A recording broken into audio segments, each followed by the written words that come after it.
Hey, what's up, everyone? Welcome to another edition of Let's Talk Marketing with Nathan A. Webster's podcast. I'm your host, Nathan Webster, and I'm excited to chop it up with you today. Today's episode for 75, I want to focus on the 4 leadership lessons from none other, the notorious, the famous, the binge-worthy series on Netflix, Squid Game. With that, I'm not going to do this by myself. I got my main man, the PDX marketing godfather from Anvil Media, none other than Kent Lewis himself. What's up, man? Hey, it's a pleasure to be on the show once again. Always a good time. Always. And I know last week, chopped it up. You were dropping diamonds. I can't wait to hear your version of dropping diamonds using the Squid Game as your reference. Absolutely. Yeah. It's so you and I have both seen Squid Game, the South Korean hot show. It's still the most watched show in Netflix history with over 142 million views. Wow. But the second most viewed is Bridgerton at half that, around 82 million or a little more than half that. So it is a runaway. And so as I watched it, I couldn't help but notice there were some interesting life lessons in the show, more so than I was expecting, particularly in the form of business and leadership. So in the past, I've written articles about leadership lessons from George Clooney's character in Gravity. His name was Kowalski. And there have been other shows or experiences, business lessons from the racetrack. You know, my limited experience driving cars as fast as I can on the track, I've learned that there are some lessons I've applied to business. So by the time I was finished with episode 4 of the Squid Game, I think there's roughly 8 episodes. I was struck. I think there's 9. 9. Okay, there you go. So 9. So roughly halfway through, I was like, I have to write an article about this show. And so I started watching it in mid-September. By late September, it got to me, and I I strung it out over a week or two, which was longer than most people. I think you binged it in 2 days, Nathan. Yeah. But even as it may, you know, it's a class warfare allegory that is prevalent in the South Korean culture, and it has very much global appeal for a lot of reasons. But let's focus on the leadership aspects that I believe people can take away, aspiring leaders, aspiring managers, or current managers and leaders. And so if we start with the number one, let's talk about real quickly, frame it up. Episode 4, by this time, I think this might be game 3. And hold on, before, if you haven't watched this, spoiler alert. There may be, my only spoilers here, full disclosure, are about the general point of the show and not exactly any major outcomes. So without giving away too much, know that the premise, you need to know the premise to know what for this show to make sense, is that people are challenged to play children's games with a monetary outcome or a very significantly and permanent state of outcome if you don't win. It's a win or lose proposition. Mm-hmm. And the win or lose proposition in episode 4 is the game tug of war. Now, what's interesting about how they've set up the show, again, minimal, this is only spoiler alert in process, not in outcomes, is that they give you instructions before each challenge, but you don't know what the challenge is, and you're not sure, therefore, what to do with the instructions and how to take most advantage. And there's a subplot in what would be the advantage if you knew what the next game was going to be. It might completely give you an edge, right? So in this scenario, the participants are given a certain amount of time, 10 minutes, to form a team of 10 and given no other instructions. So naturally, people are like, well, you know, should I choose the strongest people, the tallest people, the shortest people? And most people are opting for, let's build a strong team. We're not quite sure what it is, but that might be the best. So the biggest males they could find in theory. And as it might be in this story, the lead protagonist, Ji-hoon, he is kind of stuck with what he's got. So it's a mix of males, females, weak and strong. And so the first leadership lesson I found is that, from the old adage, strategy eats culture for breakfast, is that that they were put against another team that was all male, larger males. There was no way that they were going to win. And again, I'm not going to give away the outcome, but I will just say, how do you increase your odds of winning when you have the deck stack against you? So what they did is they worked within the constraints of what they had to try and build the best team they had to prepare for any contingency. And that's the first step. Is if you can think strategically ahead of time, you can win in the game of life and the game of business by thinking 1 to 2 steps ahead. In my article about racing and lessons in life is in the world of racing, you are looking 2 turns ahead, if possible, or you're at least thinking 2 turns ahead, because if you don't, it'll ruin your line. You won't drive as fast or as safe, and you could not only lose the race, you could crash. So same thing here. They're trying to look 2 steps ahead in the game. So that's lesson 1. And I draw an analogy to my own experience in each of the 4 lessons. And mine was, I did the best I could when I started to build my first internet marketing team in 1997. I picked the best people I could within a very small constraint of 140 employees, trying to think of playing to each individual strengths. And that's what Ji-hoon does in this case when he's not quite sure what the challenge is going to be. So that's the first lesson. The second lesson is teamwork, right? Your life depends on teamwork. Even if you're a marathoner or some solo athlete, like even a chess player, there is a team behind you that helps you become successful. Lance Armstrong occasionally would give kudos to his trainers and teammates, or even Michael Jordan, despite the lack of appreciation. A lot of teammates of those high ego individuals complain that they didn't get enough respect from the star athlete that arguably helped make them famous, or arguably more importantly, they helped make famous. So in the game of teamwork, the spoiler alert is that the challenge is tug of war. So the team that built a larger team of all males theoretically has the advantage to the team from our protagonist that has a mix of a few females, some smaller folks. So now that he knows the game, then it's time to fall back on that first step of strategy to try to put the right people on the right seat on the boat or in line in the game of tug of war. So I say the right seat on the boat because I've written an article about the boys in the boat, another sports analogy, which I was inspired by the 1936 Olympic men's rowing team that beat Germany in 36, along with Jesse Owens, to basically humiliate the Germans on their home turf right before the war.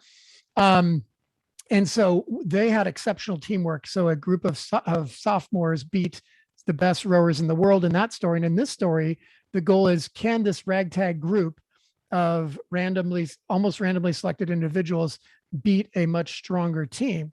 So that what Ji-hoon does is looks at a way to stack the deck and promote absolutely promote a culture of teamwork, so that in the end of the day, the goal is to give them as much of an advantage as possible.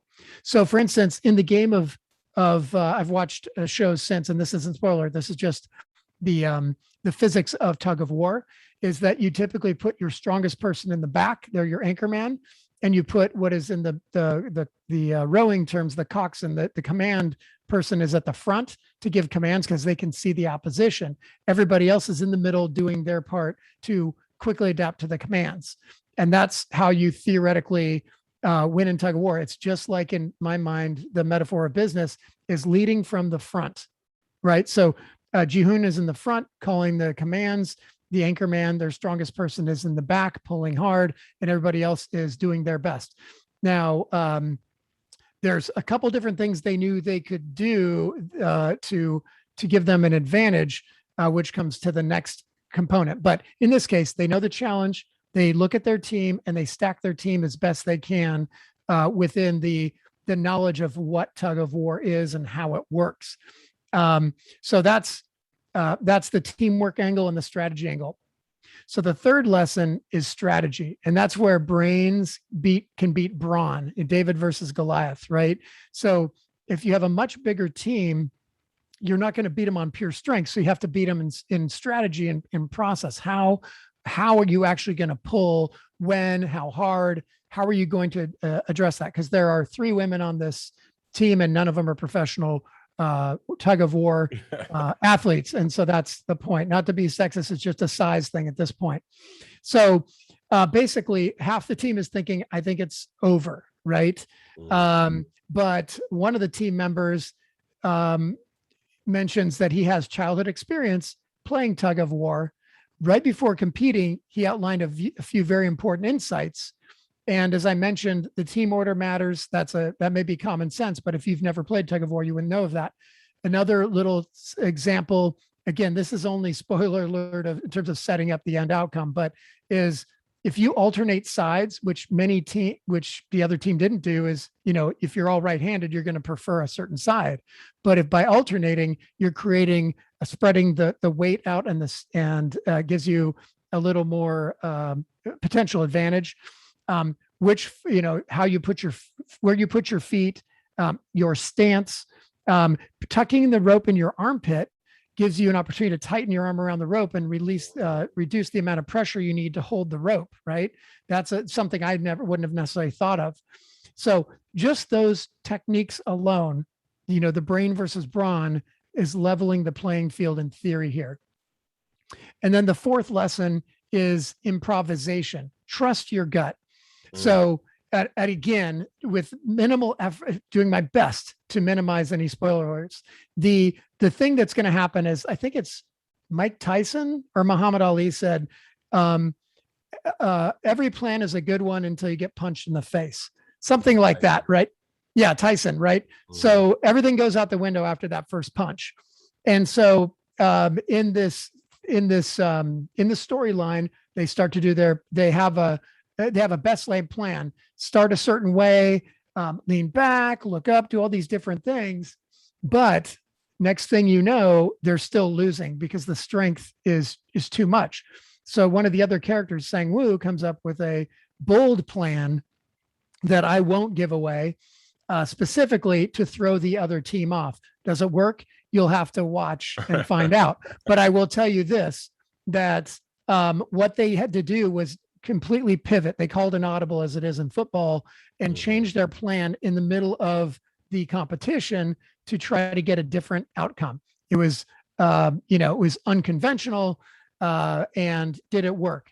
And what I would say, as I tied that to my own experience in 2013, I found multiple people, including my own gut, were telling me Anvil was not going to survive unless we made radical changes to our structure, to our people, to our processes, to our service mix, how we service clients. And I took a big risk that I would consider unconventional and a little bit frightening. Instead of writing it out and hoping things were going to change, I wrote a credo, had everybody, my current employees, I gave them 72 hours to review and sign the credo, that they're on board with our 10 tenets that were the new de facto standard. And really it's centered around accountability. I've mentioned this before in my articles and Business Journal store articles. One's called the Jerry Maguire.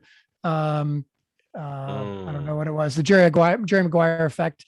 I was inspired by the mantra Jerry Maguire wrote his manifesto, and I changed it to Credo because manifesto sounded a little too political and a little too dark. But the idea is that he needed to find his happiness. And so he decided, or he was forced to leave. In my case, I didn't want to go to work at my own company. I needed a reason to go back to work. And that was my credo. The scary part was within 72 hours, half my team left. And within 7 months, the rest of the team cycled out. Oh, wow. I never heard this story, Kent. You don't know. Oh, man, it's a whole, maybe we can pivot to that because we're kind of wrapped up on my 4 leadership lessons, which we'll come back to. But basically, I knew that where I wanted to be in my business didn't align with my teams. So what I did is I effectively changed the game on them, and which you can say is fair or unfair, but it was totally reasonable, however disappointing to me and crushing, in fact, that they would decide they didn't like the new rules. So basically, I was playing tug of war with my team, and I changed the rules, and you can argue they let go or whatever. But the point is that if I didn't make that change, I was going to walk away from my own business. I made the change. It was exceedingly painful to lose 100% of my employees effectively, or 95%, don't count me. We're talking 14 employees. But the first call I made when I wrote the Credo before anybody left was my current VP, Mike Terry. And I said, hey, I'm reinventing the business and I want to bring you in. Are you on board? He said, when do you want me to start? I was like, how soon can you start? He's like, give me 2 weeks to wrap things up at his current agency. I said, what title do you want? He's like, I don't care. You tell me. And so he was just in because we'd worked together many years ago and kind of committed to each other. We'd work again together someday. And he helped me rebuild the team for the past, 8 years. And we went from, high potential individuals with low interest in achieving that all moved on to hopefully be more successful elsewhere, to a much lower achieving group of people over the next couple of years until we could rebuild to our current high achieving group with high interest in achieving. Because you can have high potential, but if you don't have the commitment, the passion to reach their potential, it doesn't matter. So instead of trying to find people's passion and ignite it, all we did was find people with existing passion that aligned with us and put the fuel behind it and just ignited it and let them go with their own passion, not trying to discover it, just trying to harness it. So I'd rather hold people back than try to push people forward. And I was pushing people every day 8, 9, 10 years ago. And we made too much money back then with fewer competitors, more mystery, for me to really look at it seriously until I realized I was unhappy with the money didn't matter. It was the unhappiness. The work wasn't as what it needed to be. The team wasn't inspired. They weren't inspiring me. So we rebuilt it. And so I used all of these steps in my 21 years with Anvil, focusing initially on strategy, building the best agency I could bring or build with the limited resources I had initially.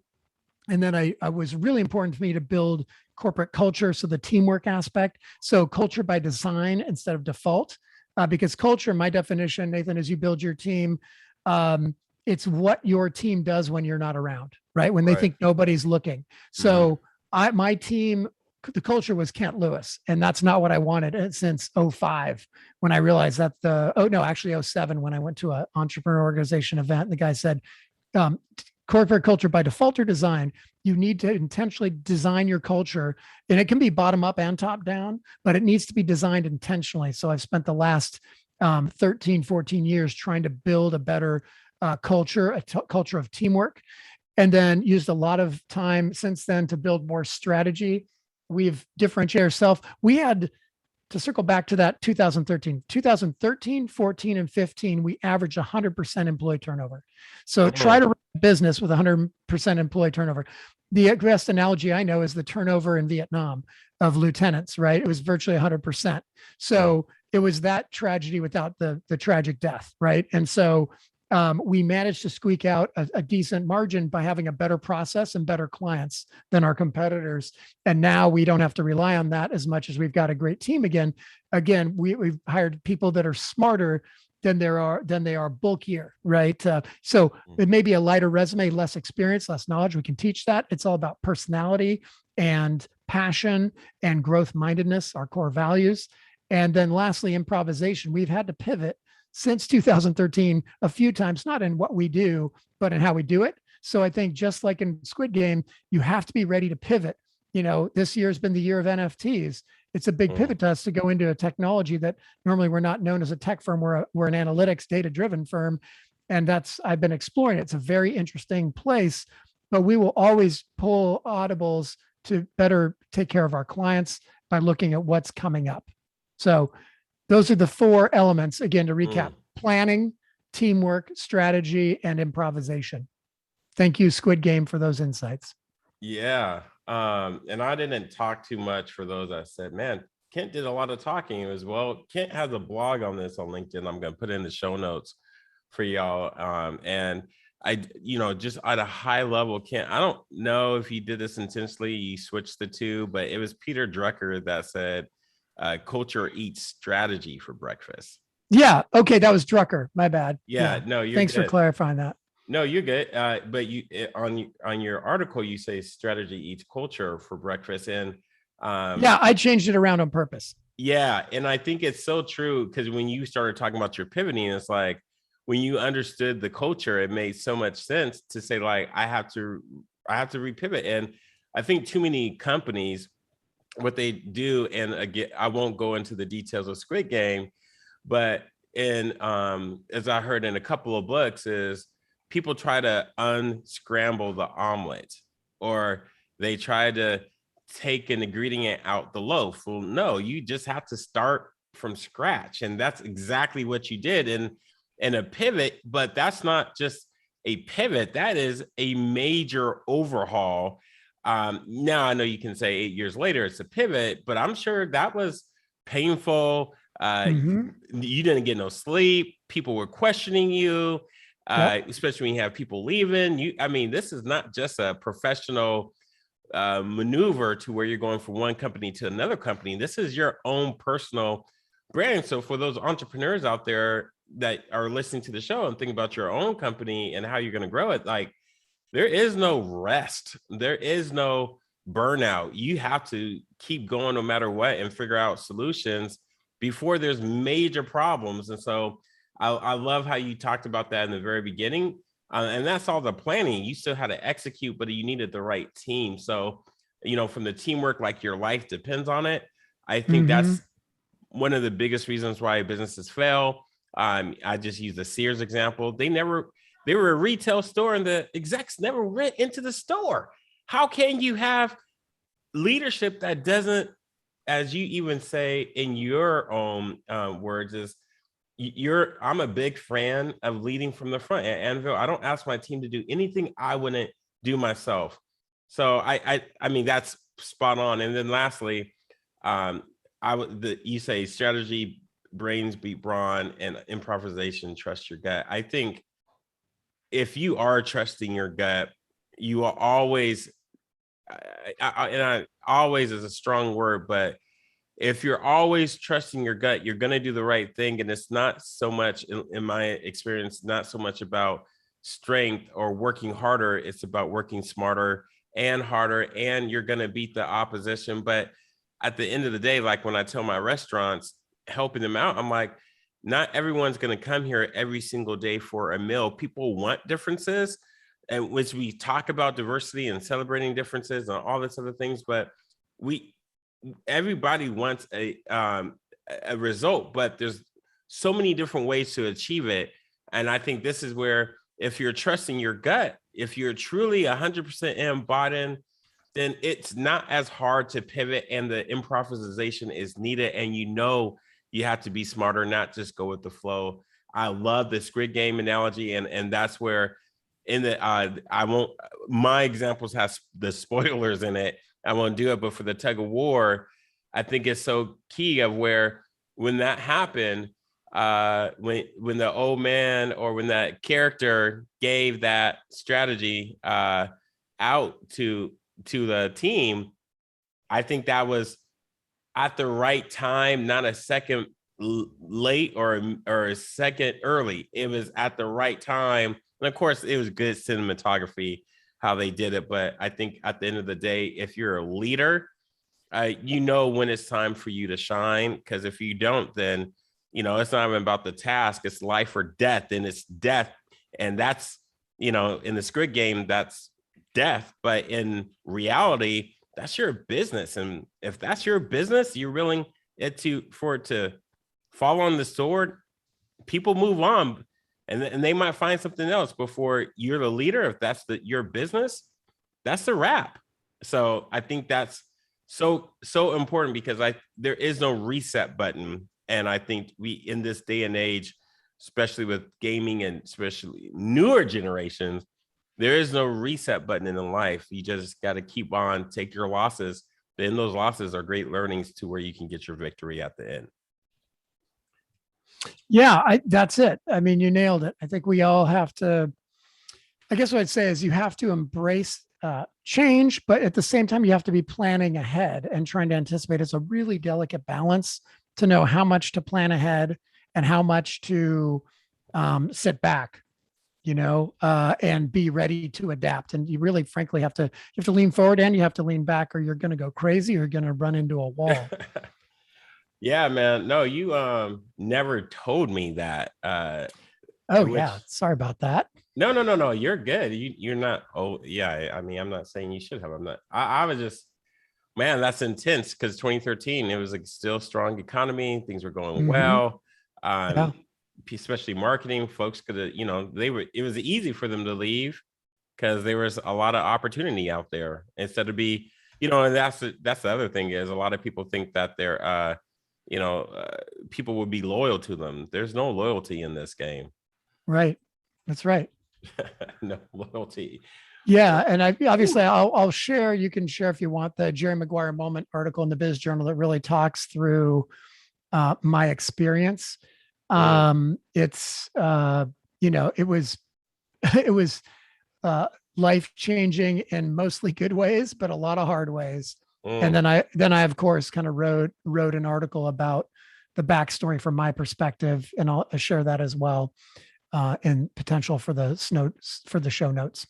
Yes, I'm gonna put that in there. And no matter how many times I watch it, I still learn something different when I watch Jerry Maguire. Uh-huh. Yeah. Oh, I love Jerry Maguire. So love it. Yeah. But here, let me just point out one beef.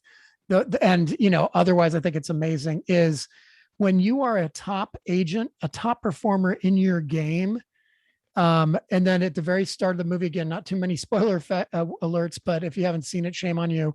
Is that he's dialing for dollars to keep his clients, right? And he loses all but an unproven, fresh new talent, right? And that's builds the whole plot line. And so, with that said, what I found problematic with that is a high performer would just have to say, I'm leaving. And he would get, top clients, the ones he gave the most attention to, or a decent volume of clients, but to not get one. And it's even if the other guys are lying, saying that you're going to get something better. The reason I call BS is based on my limited experience with watching high performers leave and take clients, starting with myself. It wasn't my intent. I left an agency in 99 to go to a startup agency as an executive with some equity. And I waited 24, 48 hours before I told my clients I've left. In case you didn't know, you're in great hands with the team I've left behind. And if you have any questions, let me know. I had 8 clients. One of them was best friends with my former boss at the previous agency. The rest of the 7 moved over to our agency. It created a lot of bad blood, but I gave my previous boss a 2-week exit strategy, and they gave me 15 minutes to leave the building. I decided, well, that was your choice, and I'm going to move on and give you a chance to keep them. But if they don't want to work with you, that's their choice. And so when I turned the tables back in 15, 11, that happened to me, and somebody left and took 2 of my biggest clients. I could say it was because we weren't good enough, but it's mainly a structure issue. Didn't have the relationship with my clients. That was my problem. They had the relationship with the people that left, and it was very expensive lesson. And I changed the structure of the business. So I check in with clients regularly, just to make sure that doesn't happen again. But I also don't hire creepy entrepreneurial, scrupulous employees either. And that has helped a lot. So anyway, that was a big lesson, right? Is the way I look at it. If I lose talent to another employer, that's on me. That is somewhere I have failed, rather than the other employer coaxing and lying about what they're going to get. That's between the two of them. But I never, as a practice, counter an offer when they're planning to leave. The water's been broken, the dam has been broken. It's not to be rebuilt. That's my own personal feeling. It may not be shared by some of the world's greatest leaders, but that's my experience in my industry, where there's very little talent to pull from, and it's very expensive to lose good people. Man, this is fire. This is you dropped so many diamonds. Oh my God. For one last diamond to drop, as I tell my kids, you explain the event, but can you explain your feeling of not going back to way back in, but now, how does it feel looking back on that moment? The Jerry Maguire moment. Yeah. I wish I had it sooner. I might have been able to save some great talent that I cared a lot about. by making changes earlier. Some of the team had made some grumbles or suggestions, but they didn't make the case compelling or clear enough for me to see. And by the time we needed to make those changes, they were over it and they wanted to move on. And, that's, fair. But I would say I'm absolutely glad I did it. The company would have been out of business in 2 to 3 years, most likely. And so I'm still around and going strong. But it took a lot of wind out of my sails. It's not even about how humbling it was. And it was tremendously humbling. It was the disappointment of trying to build a family and having the family. I would say they grew up and left the house at 18 instead of 21, or bad analogy, but I didn't think they were ready for the prime time. We had more work to do together. Right. And I'm disappointed in the fact that we didn't get to do that. Man, that's powerful. Man, that's powerful. Yeah. Woo, man. Yeah.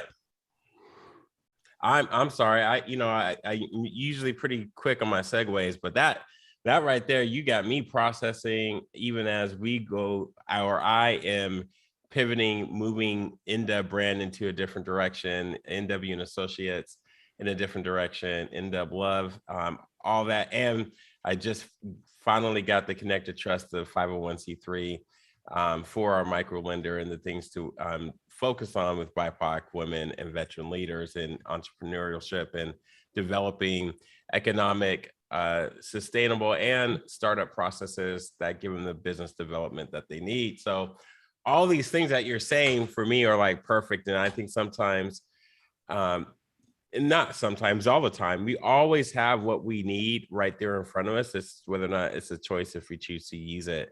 So I appreciate you sharing your story. And just like some of my students have commented on yours and others, your experience is so valuable, it's priceless. So Ken, I appreciate you for taking the time and dropping just a ton of diamonds, literally containers full of diamonds to the listeners today, because they are better for it. Thank you. I appreciate it. This is always a pleasure, even mildly therapeutic, to be honest. Yeah, no, that takes some, you talk, God. Woo, got it. That's how you know. Well, yeah, I don't want to start another segment because that would be going into another segment, but looks like we will revisit that on the next go around. And I will say, for those that want to learn more about you and what you do, where can they find you at? You could find me always on LinkedIn. Just Google Kent Lewis, Portland, or Anvil and connect with me. I also am on the Twitter at Kent J. Lewis. And then find more information about digital marketing, myself and Anvil, at anvilmedia.com. Perfect. Awesome. All right. For those that didn't get a chance to write out or process all that was said when Kent was dropping those diamonds, I will encourage you to re-listen to it, as I'm going to. I also encourage you to share it with someone that you feel I say feel because sometimes we have this feeling like this person needs to hear it. But if you feel they can walk away with some diamonds themselves, then send this to them. And it could be a colleague, it could be a friend, it could also be a family member. We're all trying to level up. As I know, we're looking forward to talk about some other great things in the pipeline. When we talk about the Great Resignation, Kent, we know that's our next podcast to do together. Everyone's looking to level up. Yeah. And I hope they listen and take some action, whether it's binging Squid Game or thinking as they watch great entertaining shows with deeper messages, like, how do I apply this in my career, into my business? I always encourage people to do that. Yeah, because at the very least, you have your leader in your own family. It doesn't have to be in a business. Sometimes it baffles me sometimes when I even talk to my students. So all this has been great. I can't wait to share this. I can't wait for it to go live. If you haven't already downloaded and subscribed to Audible, iHeartRadio, iTunes, SoundCloud, Spotify, or Stitcher, that's where we're at. You can also find us on the Google as well. I haven't thrown that in there because everyone's have their different platforms, but just know that we're out there. So please rate and review the show. That's how we increase our ratings and be seen and touch and help others on, not on a local level, but worldwide. So I thank you for all the worldwide listeners out there. Kent, thanks again for being on the show. Can't wait to have you on next time. Thank you. It's a pleasure as always. Thanks, Nathan. Absolutely. And so until the next time, y'all, I wish you nothing but the best. So dream big and Godspeed.